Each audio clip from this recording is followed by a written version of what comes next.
याचक किसी दाता के दरबार में जाता है तो उसका जो अभीष्ट होता है, उसका जो इप्सित होता है, वो जो चाहता है, तब उस सुपात्र में वो दाता जो चाहता है वो कृपा पूर्वक देता है। हे प्रभु, इस धरती पर जितने भागवत हैं उनमें आप प्रथम हैं। श्रीमद् भागवत के 12वें स्कंद में उपसंहार में निम्न गानाम यथा गंगा देवानाम अच्युतो यथा वैष्णवानाम यथा शंभु पुराणानाम इदं तथा। नदियों में जैसे गंगा जी श्रेष्ठ हैं, निम्न गानाम यथा गंगा देवानाम अच्युतो यथा एको देवो देवकी पुत्र एवं। अच्युत भगवान श्रेष्ठ हैं देवताओं में, ऐसे ही वैष्णवों में भगवान शिव सबसे श्रेष्ठ है।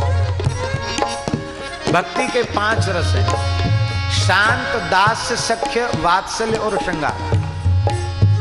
और इन 5 रसों का आचार्यत्व तो भोले बाबा अकेले करते हैं, ये विशेषता है। एक साथ संभव नहीं है। वात्सल्य होगा तो माधुर्य है। ये संभव है कि आप ठाकुर जी को लाला भी मानो और अपना पति भी मानो, एक साथ दोनों संभव नहीं है। या तो लाला मानो या पति मानो, कांत मानो, एक साथ 2 उपासना संभव नहीं। लेकिन भोले बाबा समर्थ है ना, 5 रसों के सिद्ध उपासक है। शांत रस की परिणति समाधि है। इतनी लंबी समाधि लगाते हैं, 87 हजार वर्ष की समाधि लगा लेते भोले बाबा। मनहु शांत रस धरे शरीरा, लगता है मानो मूर्तिमान शांत रस हो। ये उनकी शांत रस की भक्ति है। दासरस का आस्वादन करने के लिए देवाधिदेव महादेव हनुमान जी के रूप में प्रकट हो गए। हमारे प्रभु नर रूप में अवतरित हो रहे हैं तो प्रभु के समान स्वरूप नहीं होना चाहिए, उनसे थोड़ा हल्का होना चाहिए। स्वामी के समान सेवक को नहीं होना चाहिए वेशभूषा में, स्वामी से के बराबर भी नहीं, स्वामी से उत्कृष्ट भी नहीं, स्वामी से अपकृष्ट होना चाहिए। प्रभु नर हैं तो मैं बानराकार लेकर के आऊंगा। बोले बाबा, हाँ, रुद्र देह तज नेह बस बानर भे हनुमान। ये स्वयं बानराकार लेकर के आ गए हैं। विवाह भी नहीं किया, ब्याह करने वाले सेवा नहीं करते हैं।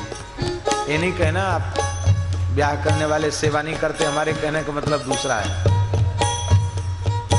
भाई ब्याह करने के बाद सेवा का भाव बढ़ जाता। कुछ बहू की सेवा करेंगे, बच्चों की सेवा करेंगे, साले सालियों की सेवा करेंगे, ससुर जी की सेवा करेंगे, सास जी की सेवा करेंगे, और बची कुछ कुछ बनेगी तो फिर और की दूसरे किसी की सेवा करेंगे। तो भोले बाबा ने ब्याह नहीं किया, बोले हम बाल ब्रह्मचारी रहेंगे। पार्वती जी बोली हमको नहीं ले चलोगे सेवा में? बोले तुम रहोगी तो चक्कर पड़ जाएगा।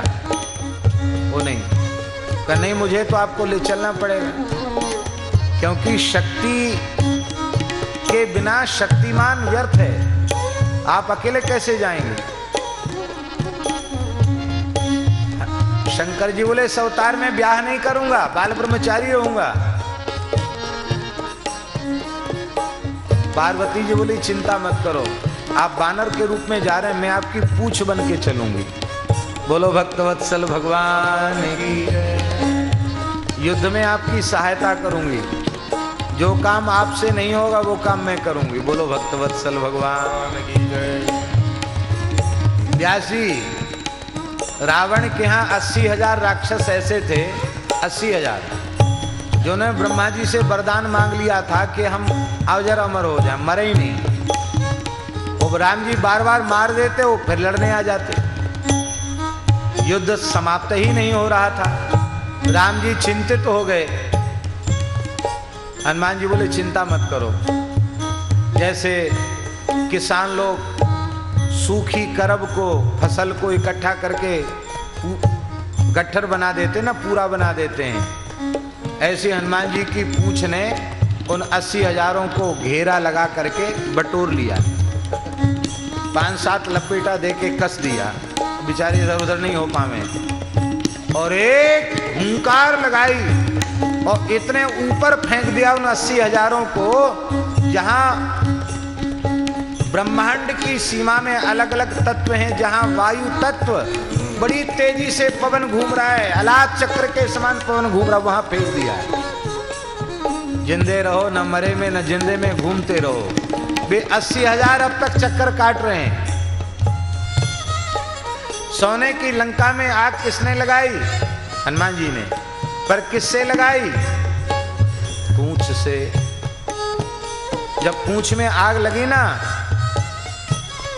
तो हनुमान जी ने सोचा अब क्या करें। हनुमान जी की पूंछ में आग लग रही थी, तो रावण ठहाका लगा के हंस रहा था, ऐसे मूंछ पर ताव दे रहा था।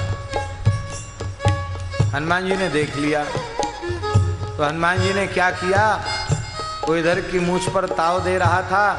हनुमान जी ने सोचा कि पूंछ और मूंछ की तो कच्ची है, शुरुआत यहीं से करना चाहिए। तो पूंछ पकड़ के रावण की मूंछ जला दी। तो मेरी पूंछ जलाना चाहता था, पूंछ तो जली नहीं, मैं तेरी मूंछ जला देता। इधर की बुझाई तब तक इधर की जला दी। हनुमान जी की पूंछ का बार नहीं जला पाया, और हनुमान जी ने रावण की दोनों मूंछें जला दी। वीर का इससे बड़ा अपमान और क्या होगा। ये जलाया किसके माध्यम से? ये दास्य भक्ति के आचार्य हनुमान जी के रूप में, शांत दास्य सख्य, सख्य रस के आचार्य, हरिहर का सख्य वेद पुराण और इतिहास में प्रसिद्ध है। शिव विवाह का प्रकरण देखिए, हरिहर का सख्य कितना अद्भुत है। सेवक स्वामी सखा सिय पिय के, गोस्वामी जी कह रहे हैं। सख्यरस के भी ये आचार्य हैं, शांत दास सख्य। और हमारे ब्रज में शिवजी सख्यरस का अनुभव करते हैं भगवान के साथ। आपने दर्शन किया, पूंछरी की परिक्रमा करते हैं तो पूंछरी के लोठा का दर्शन होता है। और हमारे ब्रज में मान्यता है कि पूंछरी के लोठा के दर्शन के बिना गिरिराज जी की यात्रा पूर्ण नहीं मानी जाती। कहते हाजरी तो लोठा बाबा लिखते हैं, अन्न खाए ना पानी पीवे पड़ो रहे सलोठा, धन धन पूंछरी को लोठा। ये लोठा शब्द का अर्थ है पहलवान, और पूंछरी गिरिराज जी का वो भाग है। गिरिराज जी का आकार गाय का है और वह पृष्ठ भाग पुच्छ भाग है, इसलिए उस भाग को पूंछरी कहा जाता है। और गाय जब बछड़े को दूध पिलाती है तो अपना मुंह घुमाकर इधर ले आती है, इसलिए जतिपुरा में प्रधान मुखार बिंद है गिरिराज जी का, क्योंकि गिरिराज जी गो स्वरूप है, सवत्सा गाय का स्वरूप है गिरिराज जी। तो ये लोठा शब्द का अर्थ ब्रजभाषा के अनुसार पहलवान, और पूंछरी गिरिराज जी के भाग का नाम है। जब ठाकुर कृष्ण बलराम गैया चराने जाते तो श्री हनुमान जी महाराज लोठा बाबा के रूप में वहां मिले, और ठाकुर जी को ये मल्ल विद्या सिखाते, और ठाकुर जी अपना अधरामृत प्रसाद इन्हें प्रदान करते। जब ठाकुर जी ने गोवर्धन पूजन किया है तो लोठा बाबा का पूजन अपने हाथ से किया और कहा अब मेरी ब्रजलीला संपन्न होने वाली है, तुम यहीं पद्मासन लगाकर बैठ जाओ, आज के बाद तुम्हें भूख प्यास नहीं लगेगी, मेरी लीला के रस में तृप्त रहोगे। तो ठाकुर जी का सख्य का अनुभव किया हनुमान जी ने। वो हनुमान जी है लोठा बाबा, वो दूसरे नहीं। महावीरी चढ़ती है, गदा रखी हुई है, वो पूंछरी के लोठा के रूप में हनुमान जी ठाकुर जी के सख्यरस का अनुभव कर रहे हैं। शांत दास सख्य वात्सल्य, क्या कहना। अयोध्या में हो राम जी का प्राकट्य तो आते हैं, कभी ज्योतिषी बन के, कभी कुछ बन के, कभी कुछ बन के। और ब्रज में तो हमारे बूढ़े बाबा की लीला प्रसिद्ध है। गुसाई जी नंदगाम के बैठे हैं, नंदीश्वर महादेव इसका प्रमाण है